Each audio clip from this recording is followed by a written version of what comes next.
We're jumping right in. The judge doesn't hesitate. 6 months in jail, effective immediately.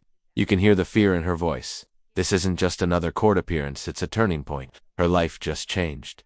Here's where things get complicated. She gave meth to someone. No money was exchanged, but under Wisconsin law, that still counts. You see, you're scared now. You're going to be scared later. I'm glad you reacted that way because it is a scary thing. 6 months in jail. Yeah, I don't want to spend 6 months in jail. Figure it out. We will go on the record in the matters. 24 TR 718, 24 TR 719, 727, and 922, 23 CF 165, 24 CF 168, 24 CF 240. State of Wisconsin versus Tina Sally. The state appears through District Attorney Kevin Schmidt in person. Ms. Sally appears in person with her counsel, Joseph Rosenthal. We're set today in these matters for pleas and sentencings. Mr. Rosenthal, can you please update the court as to the agreement that has been reached? Yes, Your Honor, thank you. My client would enter a plea of guilty to an amended count 1 simple possession in 23 CF 165. Counts 2 through 5 would be dismissed and read in. In 24 CF 168, my client would enter a guilty plea to count 2, felony bail jumping. Counts 1 and 3 would be dismissed and read in. 24 CF 240 would be dismissed and read in its entirety. And I believe there is an agreement to dismiss the traffic citations. And both sides would be free to argue. I'm sorry. Free to argue. And Mr. Schmidt, I'm gonna guess that, and just correct me if I'm wrong, the reason for the public interest amendment from possession with intent methamphetamine down to simple possession of methamphetamine is simply because Ms. Sally was at her place of employment and offered someone else the paraphernalia with the methamphetamine in it to take what I would describe as a hit or to use it. And so that's why it's being amended to simple possession. If the court wants to know the public interest on it, as the court recalls from the PC statement, also in the police report, this was actually referred as simple possession by St. Croix Tribal. DA Renicky charged it as a possession with intent or delivery. He's technically right. That does constitute delivery for the same reason that a bunch of kids passing around a joint in a school circle, like from that 70s show, that would be delivery as well under Wisconsin law. All laws are overly inclusive or underly inclusive. Therefore, it's up to the judgment of people like myself and you, Judge, and Mr. Rosenthal to figure out, when the laws are overly or underly inclusive, what to do there. This is a situation where she just offered someone drugs. They took it for peer pressure reasons. They didn't use it. They reported it to their supervisor. No money exchanged hands. I don't have any information. Tina's, dealing drugs anywheres. So that's the reason why. All right. Thank you. And also, Judge, the quantity was like infinitesimally small. I don't even think it was like a 1/10 of a gram. The lab results said like 0.07. So it's just in terms of quantity, it was very small. The officer wrote in their report it was too small for them to even measure on their scale. Right. Okay. Thank you. Satisfies the court. Delivery. It may sound harsh, but even giving drugs to a friend is considered a felony. Fortunately, the prosecutor decided to reduce the charge to simple possession. That decision gave her a second chance, a serious legal break. The original charge of intent to deliver is off the table. What's left is possession. While that might seem minor, in legal terms, it's a huge shift. It lowers. All right, Miss Sally, that's the agreement that you've reached with the state. Is that true? Yes, ma'am. I have in front of me 2 plea questionnaires, waiver of rights forms. They're identical, except for the charge that you're pleading guilty to and the case numbers. Did your attorney go over, and the maximum penalties, they're different too, but as to what those documents state and the form itself, they're identical. Did your attorney go over this form with you thoroughly? Yes, ma'am. Did he essentially go over it with you word for word? Yes, ma'am. And did you sign both of these documents? Yes, ma'am. And do you understand them completely? Yes, ma'am. And if you didn't understand something, did you ask him to explain it? Yes, ma'am. And he did so? Yes, ma'am. So you understand everything in these documents? I do, ma'am. All right. Now, you were pleading guilty to 1 count of simple possession of methamphetamine and 1 count of felony bail jumping. You're 49 years old. You have 10 years of schooling. You can read, write, and you understand the English language. Is that all correct? Yes, ma'am. You do not have a high school diploma or equivalent. However, like I said, you can understand everything that's going on, right? Yes, ma'am. Did your attorney go over with you what the state would have to prove your guilt beyond a reasonable doubt as to these 2 charges? Yes, ma'am. Did your attorney go over with you the maximum possible penalty you're facing? Yes, ma'am. You are not receiving treatment for mental illness or disorder, and you've not had any drugs, alcohol, or medications in the last 24 hours. Is that correct? Yes, ma'am. Because you're charged with crimes, you are entitled to constitutional rights, and those rights are listed on those documents. Next to the rights is a box, and each of those boxes is checked. That tells me your attorney went over those rights with you. You understand those rights, and you understand that you're giving up those rights by pleading guilty. Here's the severity of the offense and opens the door to avoiding prison if she stays out of trouble. Now, the judge is asking detailed questions, not just formality. He's making sure she fully understands her rights and what pleading guilty actually means. One wrong answer could put the deal at risk. Everything must be clear, and on the record, no misunderstandings. No do-overs. This step also confirms that her lawyer did his job. No, ma'am. So you understand those rights completely. Yes, ma'am, I do. You understand that if you're not a citizen of the United States, your pleas could result in your deportation. Yes, ma'am. You understand that you're pleading guilty to felonies. As such, you will no longer be able to use or possess a firearm for life. Yes, ma'am. You will no longer be able to vote in any election until your civil rights are restored. Yes, ma'am. You understand that the state would have to prove in 24 CF 168, the felony bail jump, that on or around July 14, 2024, in Burnett County, Wisconsin, having been charged with a felony in Polk County case number 22 CF 171, and having been released from custody, you intentionally failed to comply with the terms of your bond by possessing illegal drugs, substances, or paraphernalia, and you did not have any valid prescription to possess any of the items you had. Do you understand what the state would have to prove? Yes, ma'am. Do you understand the maximum possible penalty could be up to a $10,000 fine, 6 years of incarceration, or both? Yes, ma'am. You understand that in 23 CF 165, count 1, amended to simple possession of methamphetamine, an I felony, the state would have to prove on or around September 9th, 2023, you possessed a substance. The substance was a controlled substance, methamphetamine, and that you knew or believed that substance was a controlled substance, methamphetamine. Do you understand what the state would have to prove? Yes, ma'am, I do. Do you understand that upon conviction, you face up to $10,000 fine, 3.5 years of incarceration, or both? Yes, ma'am. You further understand that there is an agreement here for what's called free to argue. Do you understand that means that each side is free to argue any sentence recommendation to the court that they wish and they desire? Do you understand that? Yes, ma'am. Do you understand I'm not bound to follow any of those arguments? I don't have to follow the states. I don't have to listen to the defenses.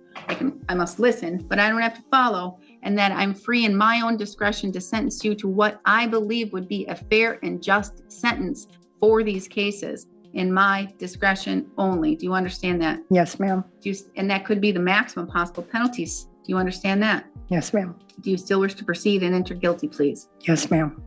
Do you have any questions for the court or your attorney before I proceed? No, ma'am. Did you go over the criminal complaints in both of those cases with your attorney? Yes, ma'am. In particular, there's sections called the probable cause sections that basically say what happened those days and why you were charged with the crimes. For the most part, are those facts accurate? Yes, ma'am. Are you admitting here today that on or around September 9th, 2023, you in fact did possess methamphetamine? Yes, ma'am. And you knew it was methamphetamine? Yes, ma'am. Are you admitting here today that on or around July 14th, 2024, that you knew you were on felony bail with certain conditions and bond in Polk County on a felony case, and that you intentionally violated that bond and those conditions by possessing illegal substances? Yes, ma'am. Mr. Rosenthal, may the court use the probable cause sections along with the statements made by your client to find a factual basis? Yes, Your Honor. Has anyone made any threats or any promises to you for you to plead guilty to these two charges? No, ma'am. You're doing so freely and intelligently. That means you are telling the court you fully understand what you're doing here today. Yes, ma'am. And voluntarily. Yes, ma'am. Has your attorney represented you? Explaining her choices, the possible outcomes, and the risks of going to trial. The court needs proof she knows exactly what she's agreeing to. In case there's an appeal down the road, then comes the personal side. Her attorney shares how she's been working, staying in contact. Defenses, or has he said you have no defenses or little defenses in this case? What does that mean? The question is whether I've advised you on whether there's any yes, defenses or not. Yes, ma'am. Talk to you about whether or not you have Yeah. any defenses? Yes, ma'am. And what, if you go to trial, what could happen? Yes, ma'am. Are you satisfied with the services? Yes, ma'am, I am. Any questions for the court or your attorney before I proceed? No, ma'am. As to 23 CF 165, count 1, simple possession of methamphetamine, and I, felony, how do you wish to plead? Guilty. As to 24 CF 168, count 2, felony bail jumping, and H, felony, how do you wish to plead? Guilty. The court will find your pleas of guilt are done knowingly, intelligently, and voluntarily. I'm going to find you understand your constitutional rights and what it means to waive and give up those rights. I'm going to find that you understand and that there is a factual basis. I will dismiss and read in all other counts and cases and open matters. A judgment of conviction will be entered today. Argument and sentencing recommendation, Mr. Schmidt. Sure. Checking one thing. Yep. What I would ask the court to do is sentence to Miss Sally to 2 years probation, either withheld sentence or a state and imposed sentence. If it does a state and imposed sentence, I think it should be 9 to 12 months on each concurrent. I don't think the conduct merits prison. Normally I'd say 6 months state and imposed, but I do think the giving of the drugs is worse than just possessing it.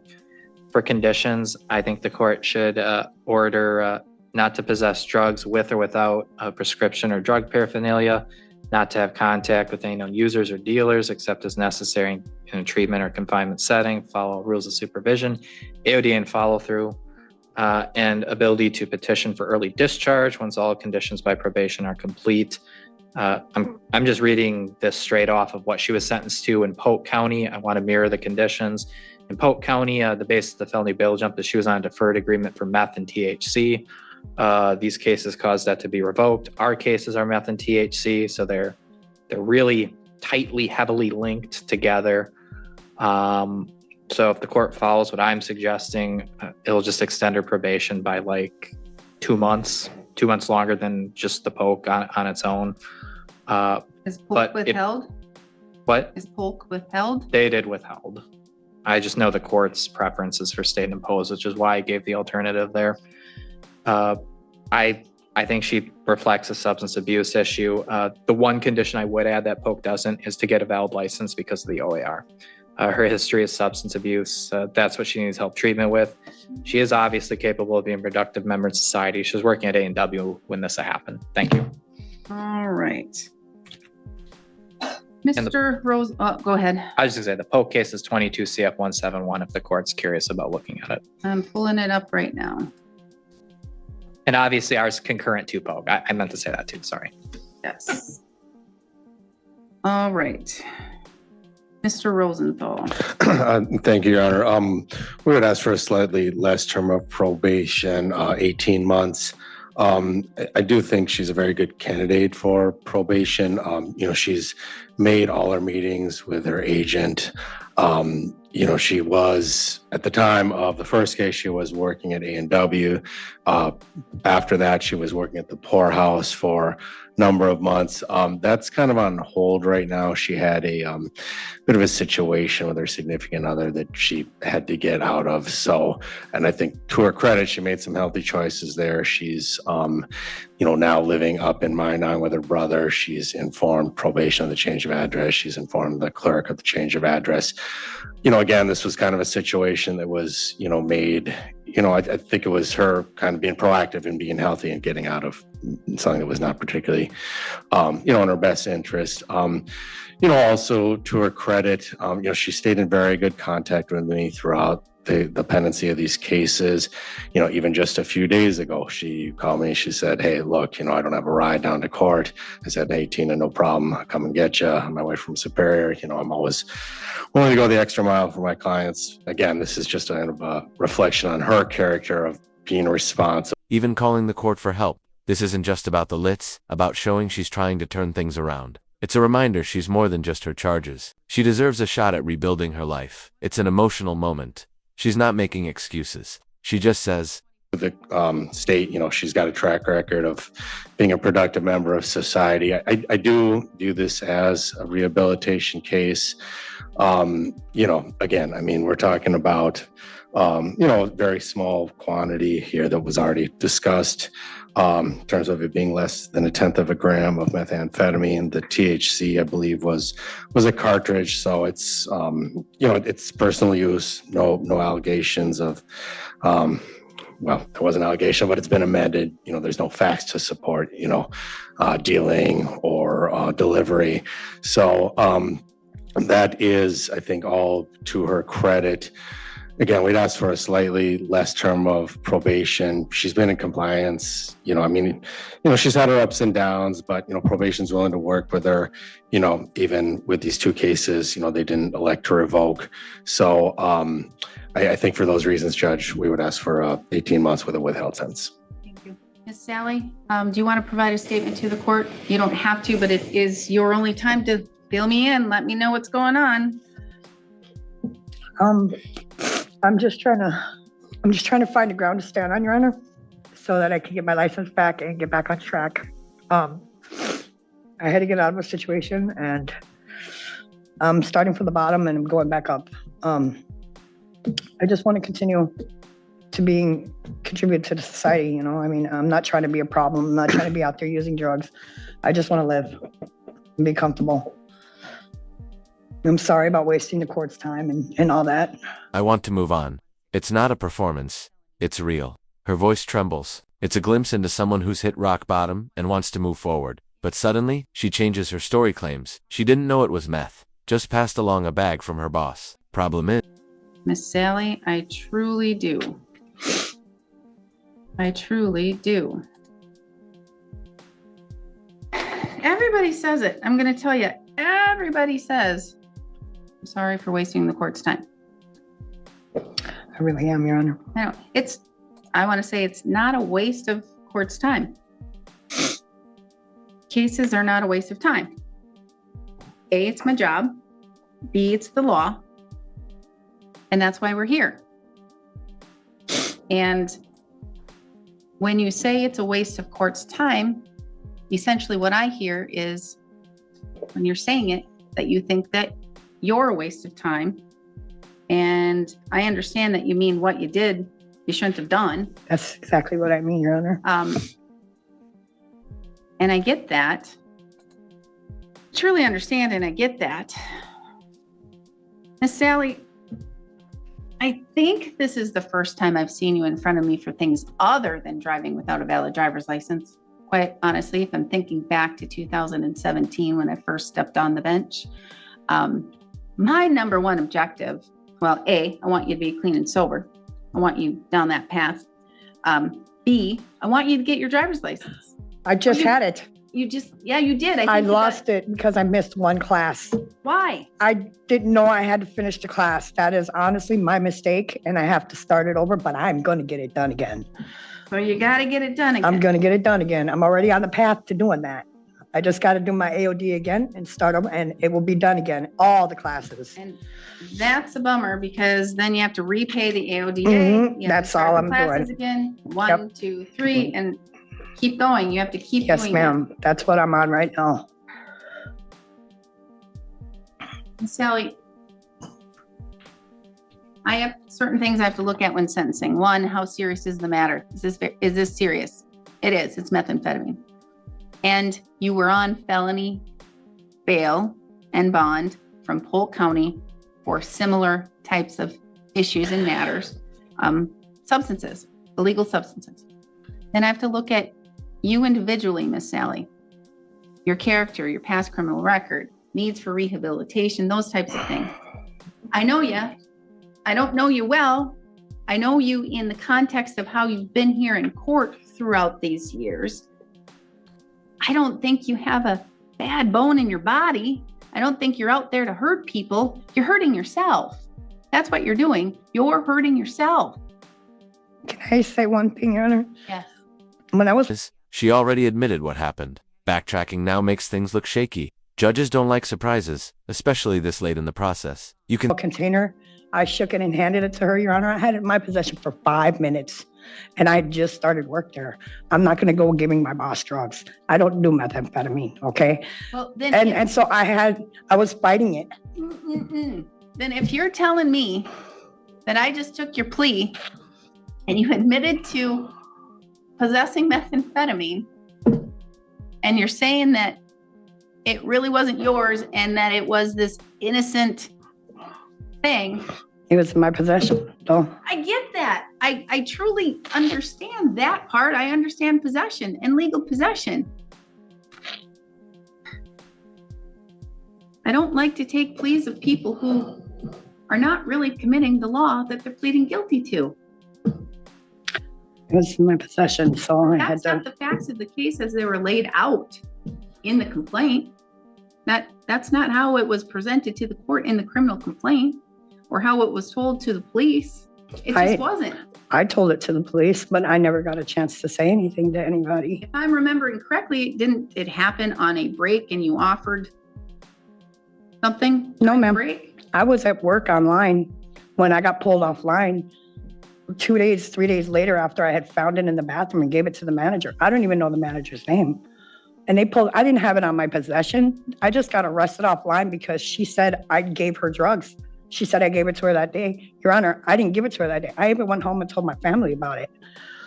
But it was in my possession, so I should have got rid of it or threw it away or flushed it or whatever it was, but I gave it to my manager, and because of that, it was in my possession. And I gave it to her, so I gave her drugs.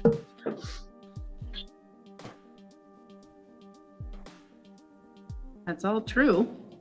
So that's, All facts. You were in possession, but And- it wasn't in. So if I test you here today, you're not going to test positive for methamphetamine? no, ma'am.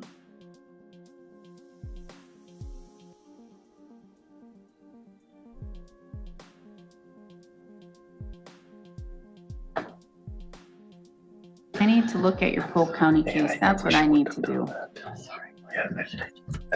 And I believe she's probably being drug tested anyways, since she's on probation for methamphetamine out of Polk. Yeah, and see, and there's those allegations of possession of methamphetamine in Polk County as well. And so, Miss Sally, I want to believe you. I truly do.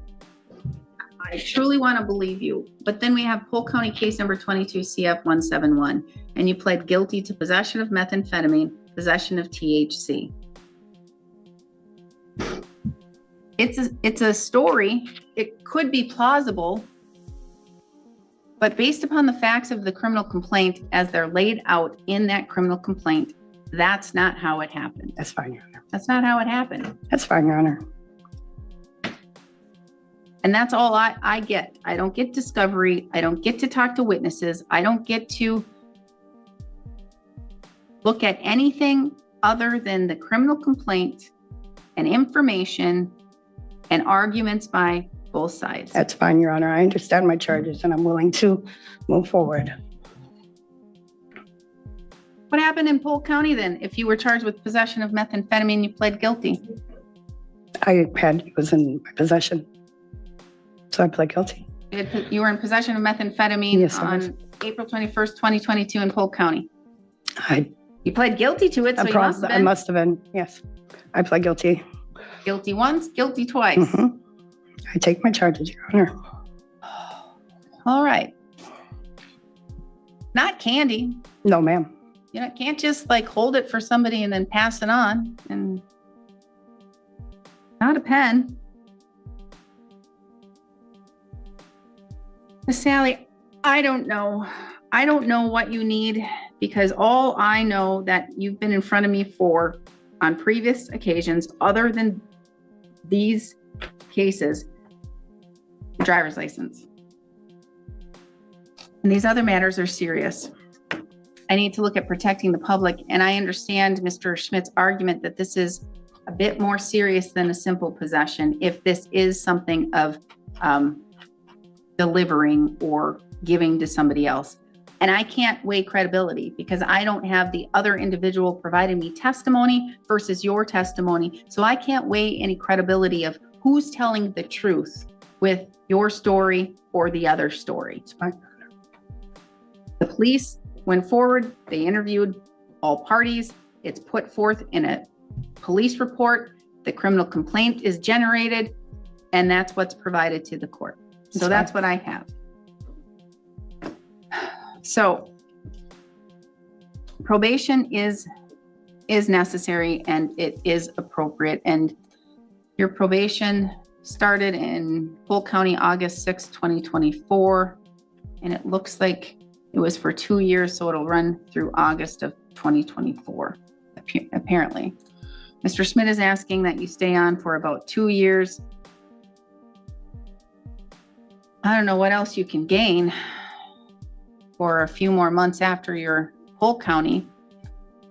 Because I'm going to be blunt and I'm going to be straight. Either you're going to follow probation and you're going to do what you need to do and you're going to figure the stuff out, or you're not. And either you're going to do it right away or you're not. It's not usually the last 2 months of probation where people mess up. It's usually right away or sometime in the middle. Not the last few months of probation. By then, either they figured it out or they've already been revoked or looking at revocation. Probation is appropriate. I'm going to follow Mr. Rosenthal's recommendation of 18 months of probation, concurrent with Polk County's.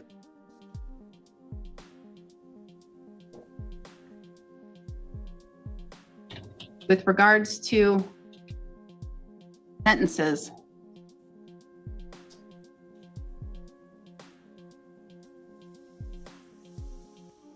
I understand the delivery argument. I didn't write down what you said. You argued for a year. I said between 9 months or 12 months because I thought it was more serious than 6 months, but not a true delivery. It's definitely not a prison case. Any way, shape, or form, neither of these cases are a prison case. But you should know your penalty and your punishment. You got to figure it out. Even THC, marijuana in the state of Wisconsin is illegal, Miss Sally. Yes. You cannot use or possess at all, any way, shape, or form, THC marijuana. You can't. You want to use it? Go on over to Minnesota. They're really close. Move on there. Go to Michigan. Go on there. Go on down to Illinois. Go down there. But you can't stay here. I don't see the law changing anywhere anytime soon in Wisconsin. So with regards to these two cases, I understand Mr. Smith's argument that it is more serious, but I don't believe that you have a severe criminal history, and I've not heard that you have a significant criminal history. There should be a punishment. And again, I can't go off of credibility because I don't have two stories here to determine who's really telling me the truth. So with regards to 22 CF 171 count 1, I'm sentencing you to an imposed and stayed sentence of 6 months of incarceration. You're not doing Not that right now. away. That's Not just imposing today. state, It's okay? hanging over your head. Yeah. What case number was that? For both of them, it doesn't matter. Yep. And for Sense the judge's frustration growing now. About that jail time, it's technically still there, it's just on hold. If she violates probation, she goes straight to jail. No delays, no more warnings. Today, she walks out free. But one wrong move, and she's right back in. 6 months in jail. Yeah, I don't want to spend 6 months in jail. Figure it out. Miss Sally, figure it out. I'm working on it, Your Honor. I really am. I got out of a situation and I'm on a roll. And I'm glad. And this means no disrespect at all. I mean, no disrespect when I say this. Mhm. It looks like you've put on a little bit of weight. I have. That's a positive thing. Thank you. That's a good thing. That tells me you are now taking better care of yourself. I am, Your Honor. Thank you. So that's why I say no disrespect. Women usually don't like to hear that they've gained weight, but this is a positive thing. Thank you, Your Honor. I didn't think anybody noticed. So while on probation, no use or possession of any illegal drugs, substances, or paraphernalia. No bars, taverns, liquor stores, casinos, or establishments that have the primary purpose for the sale or the service of alcohol, except for work-related matters. Got you. AODA assessment and follow-through. Get your driver's license. Regular testing. No use or possession of a firearm for life. No voting in any election until your civil rights are restored. No alcohol.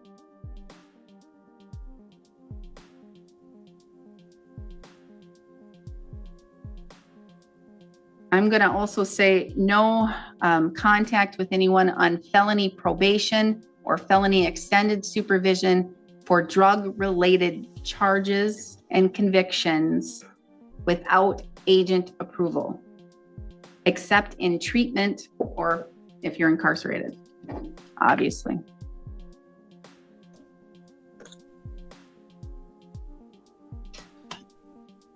$518 in fines and fees per count. You have 20 days to appeal. Should you fail to appeal within 20 days, you lose that right. Civil judgment, if you fail to pay, you're always going to owe it. If you don't pay, I'll issue a warrant. You could sit up to 6 months in jail. I'm very harsh. You should know that. I follow who pays and who doesn't. I know. People sit in jail if they don't pay.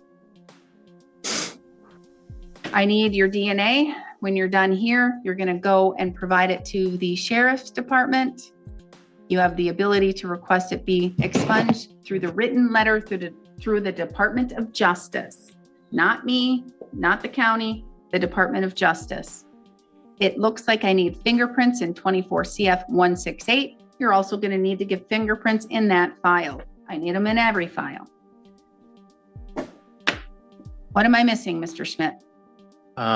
One, did the court say get a license as one of the conditions? I did. Mhm. And two, because Attorney Rosenthal expressed uncertainty about the beginning, we are dismissing, but reading in all the traffic tickets, including the Village of Siren ones. I have authority to do that from Adam Benson. Yes, everything else that's open. Okay.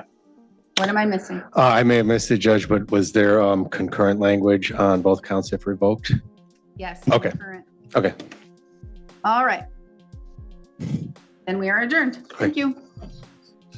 I'll go downstairs. I gotta. Yeah, you gotta get some paperwork here. Yeah. I gotta run downstairs.